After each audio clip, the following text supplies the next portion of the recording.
Hey everybody, this video is called The Decline of Solomon, and tonight we're going to continue our pass-through study here in the book of 1 Kings. We're looking at the 11th chapter, where we're going to look at the apostasy of Solomon here in his ultimate death.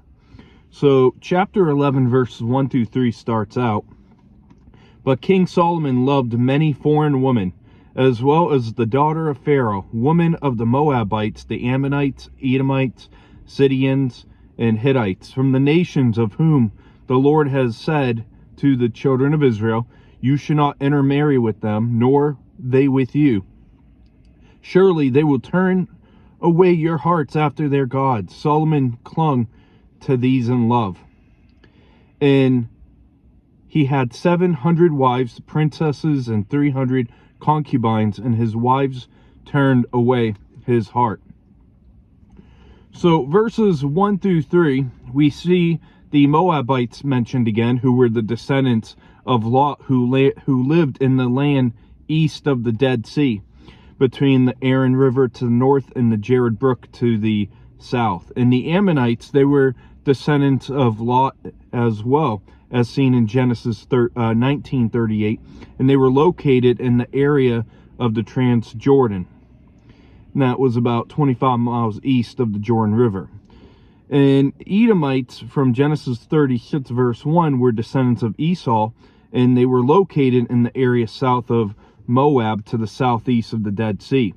And we see many of Solomon's marriages were for the purpose of ratifying treaties with other nations, which was a very common practice at this time period in the ancient Near East.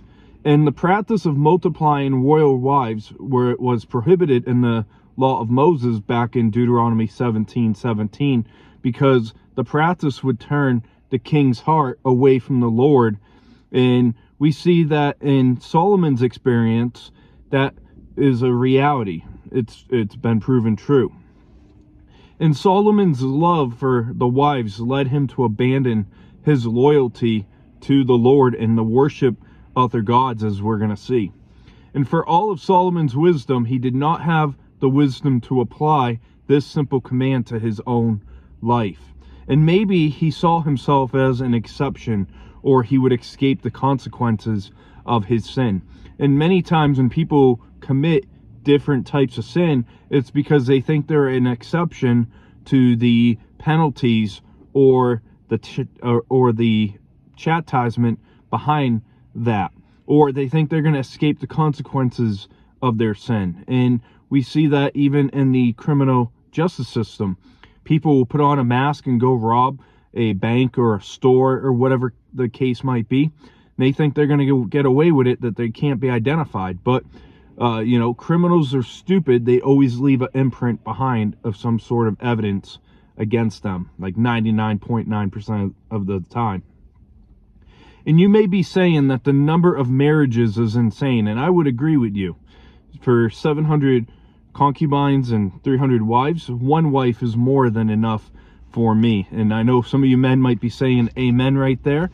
Just don't be saying that in front of your wife, because I don't do marriage counseling. So, but Solomon's wives were considered princesses, while the concubines were legal partners without the same standings as the wives. And they were mistresses, if you want to think of them that way. And now we know many important men had concubines across the Old Testament. It's not hidden, and it's one of the things that critics of the Bible will always go after. We saw that with Abraham back in Genesis 25 verse 6. We saw concubines with Jacob in Genesis 35:22. Caleb, we're going to see, had concubines in 1 Chronicles 2:46. Saul in 2 Samuel 3:7. King David, as we just looked at in the last book, 2 Samuel chapter 5 verse 13, and Rehoboam in 2 Chronicles 11:21. And what they all have in common is, out of them all, God had never blessed that type of lifestyle or that conduct or those types of families. And Solomon was like father, like son. And Solomon should have listened to his own saying later on in Proverbs 27:20, that hell and destruction are never full, so the eyes of man is never satisfied. And that is the root behind lust, is the eyes are never satisfied. When men go and look for, outside of their marriage, it's because their eyes are never satisfied. And we don't know when Solomon added his second wife, but we know that he followed his father's footsteps, and it was easy once he took that first bite to keep indulging in that lifestyle.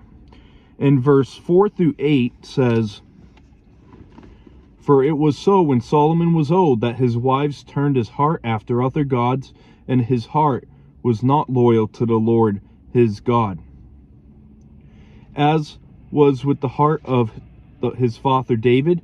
For Solomon went after Ashtoreth, the goddess of the Sidonians, and after Milcom, the abomination of the Ammonites. Solomon did evil in the sight of the Lord, and did not fully follow the Lord as did his father David. Then Solomon built a high place for Chemosh, the abomination of Moab, on the hill that is east of Jerusalem, and for Molech, the abomination of the people of Aaron. And he did likewise for all his foreign wives, who burned incense and sacrificed to their gods." So David is constantly presented in Kings as the standard by which other kings were to act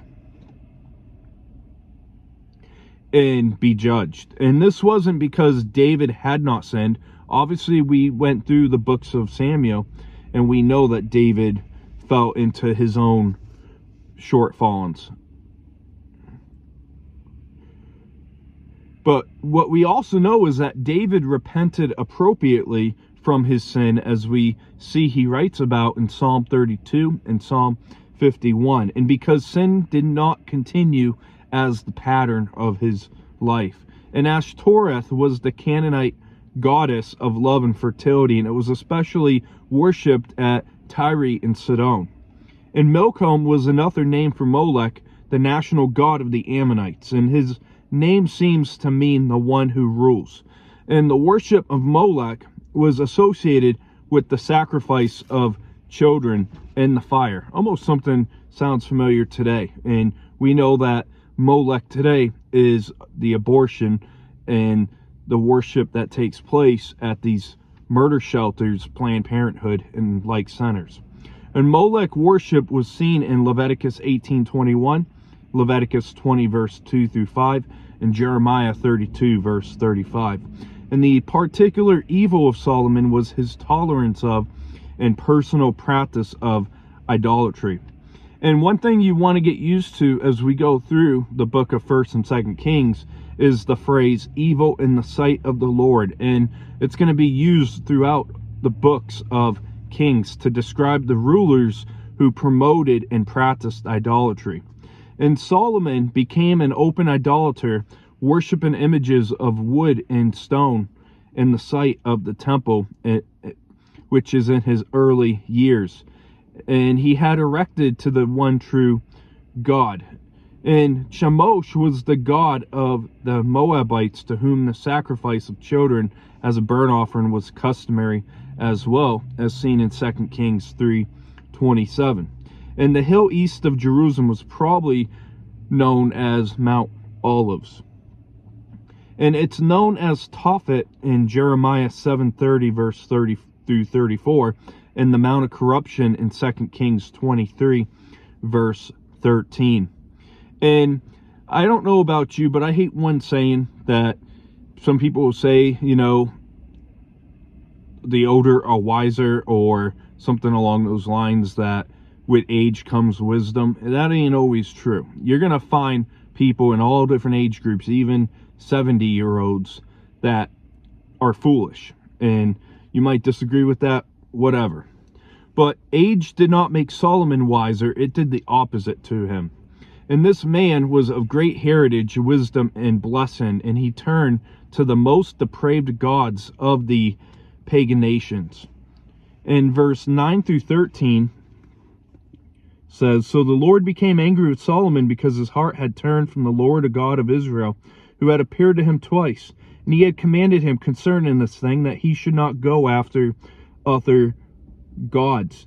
But he did not keep what the Lord had commanded. Therefore the Lord said to Solomon, because you have done this and have not kept my covenant and my statutes, which I have commanded you, I will surely tear the kingdom away from you and give it to your servant. Nevertheless, I will not do it in your days for the sake of your father David.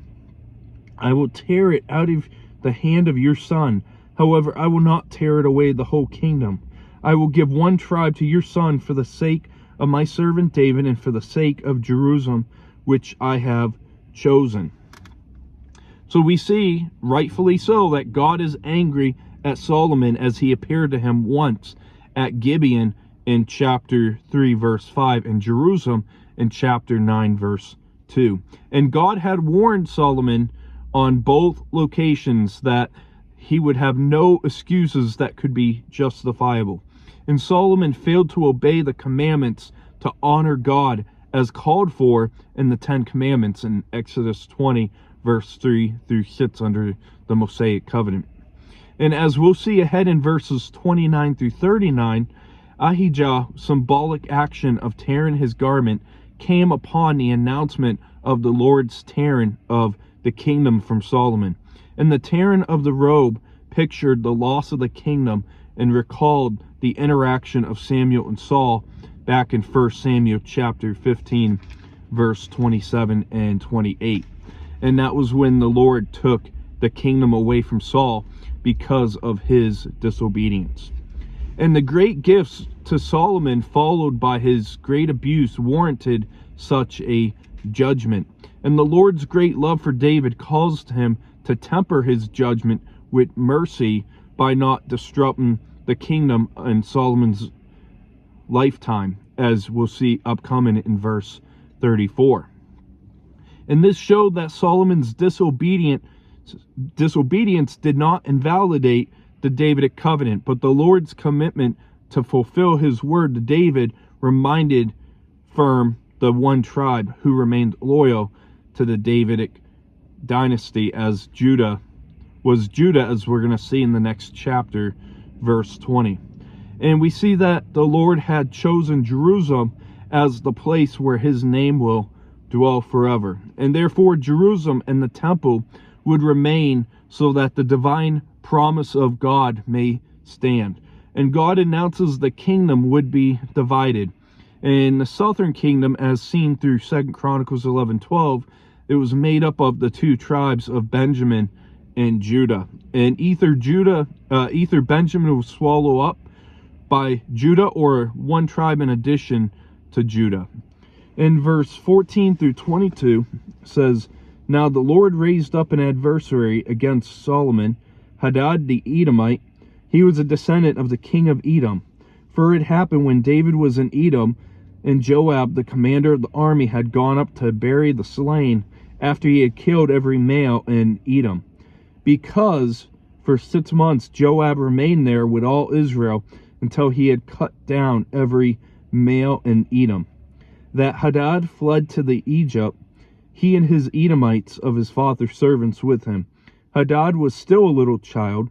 Then they arose from Midian and came to Paran, where they took men with them from Paran and came to Egypt, to Pharaoh, king of Egypt, who gave him a house, apportioned food for him, and gave him land. And Hadad found great favor in the sight of Pharaoh, so that they gave him as wife the sister of his own wife, that is, the sister of Queen Tapines. Then the sister of Tapines bore him Genubath, his son, and Tapines weaned in Pharaoh's house, and Genubath was in Pharaoh's household among the sons of Pharaoh.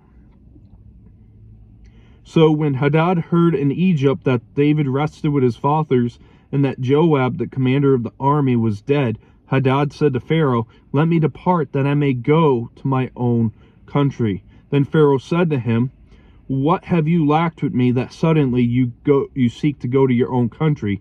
So he answered, Nothing, but let me do it anyway. Let me go anyway. So even though Hadad belonged to the royal family as he ruled Edom, He escaped death at the hands of David's army when he was a child, and he fled to Egypt as seen in 2 Samuel 8:13, 14, and 1 Chronicles 18, verse 12 and 13. And Midian was to the east of Edom, where Hadad first fled on his way to Egypt. And Paran was the wilderness southeast of Kadesh in the central area of the Sinai Peninsula, as seen in Numbers chapter 12, verse 16, and Numbers 13, verse 3. And like Moses, Hadad's son grew up in Pharaoh's household. And as did Moses, Hadad requested that Pharaoh allow him to leave Egypt. And hearing of the deaths of David and Joab, he renounced his easy position and possessions in Egypt to return to Edom in order to regain his throne. And his activities gave great trouble to Israel, as we see upcoming next in the next set of verses here, verse 23 through 25. And it says, "And God raised up another adversary against him, Rezon the son of Eliada, who had fled from his lord, Hadadezer, king of Jobah. So he gathered men to him, and became captain over a band of raiders, when David killed those of Zobah. And they went to Damascus and dwelt there and reigned in Damascus. He was an adversary of Israel all the days of Solomon, besides the trouble that Hadad caused. And he abhorred Israel and reigned over Syria." So after David conquered Zobar in 2 Samuel 8:3 through 8, Rezon and his men took Damascus, and they established a strong dynasty of Syrian kings that severely troubled Israel in the 9th century. And this adversary came from the north, in verse 28 through 26 through 28. "Then Solomon's servant Jeroboam, the son of Nebat, an Ephraimite from Zeradah, whose mother's name was Zeroah, a widow who also rebelled against the king." And this is what caused them to rebel against the king. "Solomon had built the Millo and repaired the damages to the city of David his father. The man Jeroboam was a mighty man of valor, and Solomon, seeing that the young man was industrious, made him the officer over all the labor force of the house of Joseph." And so, unlike Hadad and Rezon, who were external adversaries of Solomon, now God raised up Jeroboam from a town in Ephraim as an internal adversary. And Ephraim was the leading tribe of Israel's northern 10 tribes. And Jeroboam was a young man of talent and energy who was appointed by Solomon as leader over the building works around Jerusalem, rose to public notice. In verse 29 through 36 says, "Now it happened at that time when Jeroboam went out of Jerusalem that the prophet Ahijah the Shilonite met him on his way, and he had clothed him with a new garment, and the two were alone in the field. Then Ahijah took hold of the new garment that was on him, and tore it into 12 pieces. And he said to Jeroboam, 'Take for yourselves 10 pieces, for thus the Lord, the God of Israel, behold, I will tear the kingdom out of the hand of Solomon, and will give 10 tribes to you. But he shall have 1 tribe for the sake of my servant David, and for the sake of Jerusalem, the city which I have chosen out of all the tribes of Israel, because they have forsaken me and worshipped Ashtoreth, the goddess of the Sidonians, Chemosh, the god of the Moabites, and Milcom, the god of the people of Ammon, and have not walked in my ways to do what is right in my eyes, and keep my statutes and my judgments, as did his father David.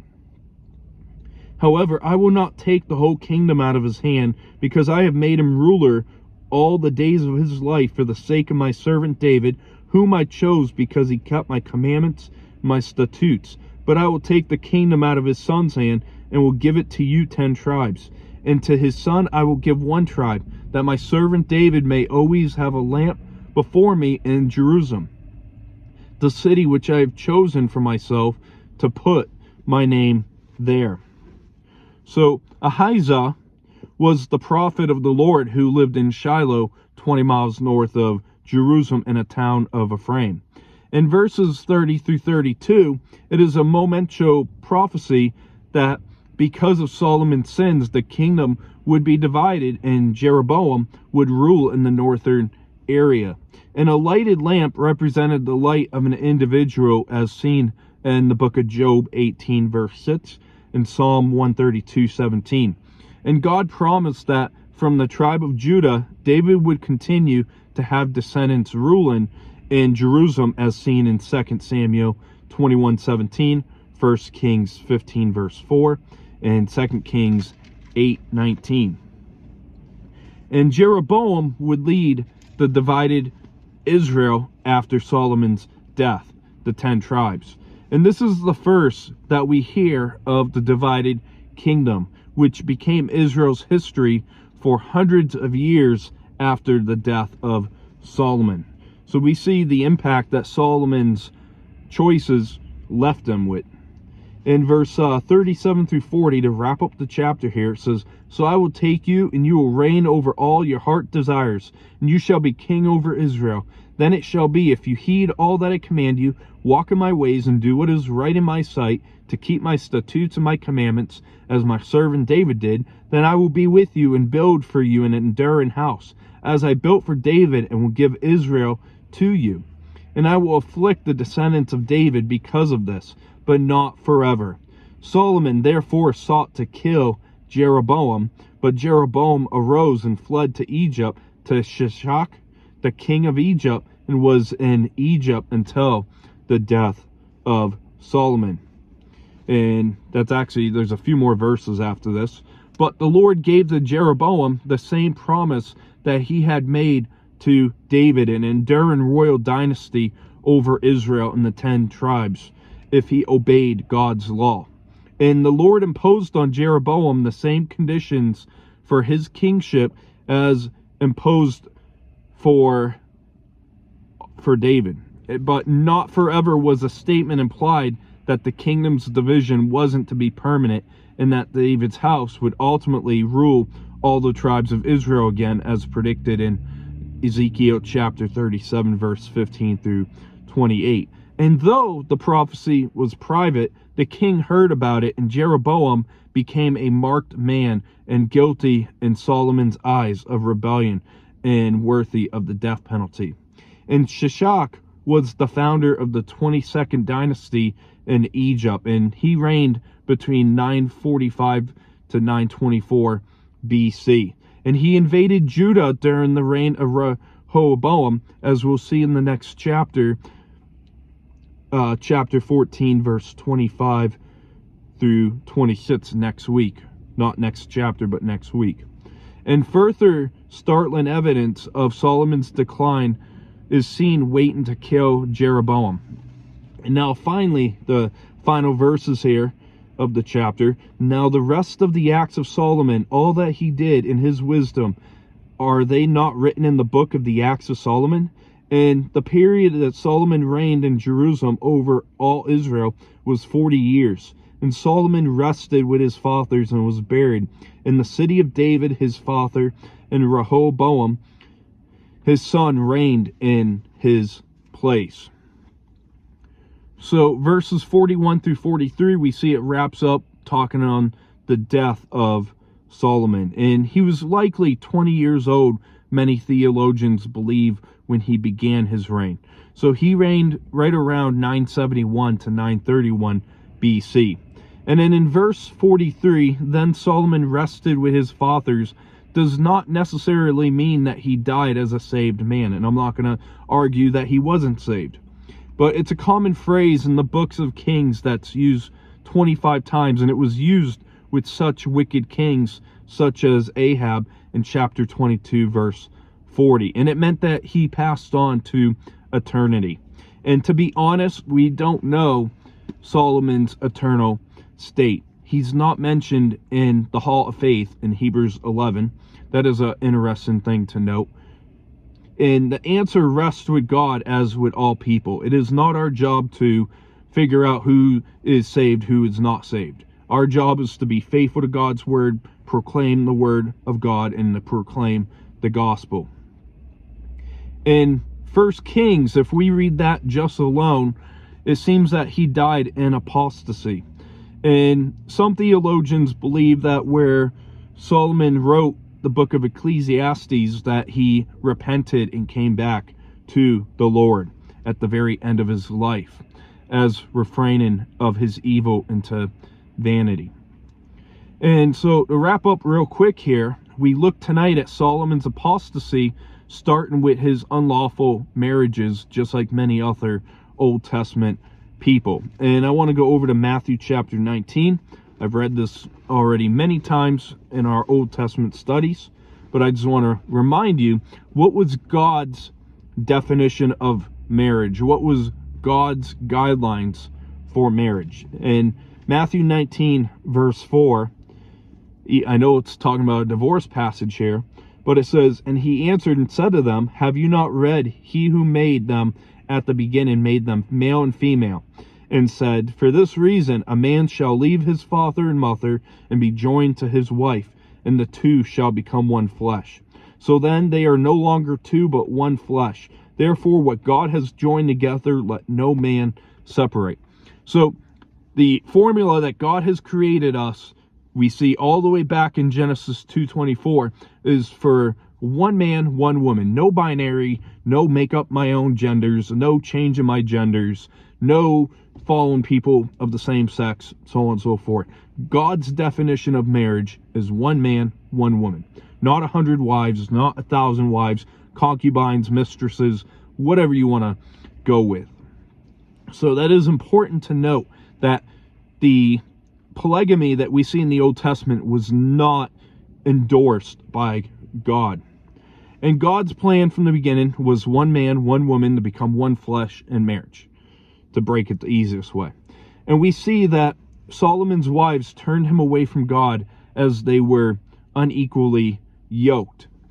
And may we also remember Romans 14 and 1 Corinthians 8 against being a stumbling block for others, such as our children. You know, when I look at the life of Solomon, I think of David's lack of fathering, and, you know, that's why Solomon fell into the same traps. But at the same time, as we go through this chapter and we look at the Old Testament laws for the kings on, you know, not marrying, Gentile women, may we remember in our relationships before we put a ring on it, that we should not be unequally yoked with an unbelieving, partner and marrying them if we are believers. But we saw God announce his judgment for the rebellious Solomon. And we looked at the two foreign adversaries of Solomon, Hadad the Edomite and Rezon from the north country. And we saw the special adversary, as well as Jeroboam, the servant of Solomon, and Israelite. And we saw the prophet Ahijah speak to Jeroboam. And we looked at Jeroboam's great opportunity, and we see the sad ending, as it will happen to all of us, of Solomon's death. And that is going to wrap up our video for today. We are halfway through our study in 1 Kings. And, we got the next few weeks here in the book of 1 Kings up to right around mid-February is what I'm seeing. But we'll see you next as we'll look at Rehoboam and Jeroboam with the revolt of the northern tribes. So if you like war and everything, hang in there. We're going to go through some passages coming up. So I hope you have a great rest of your evening, and we will see you tomorrow night. God bless.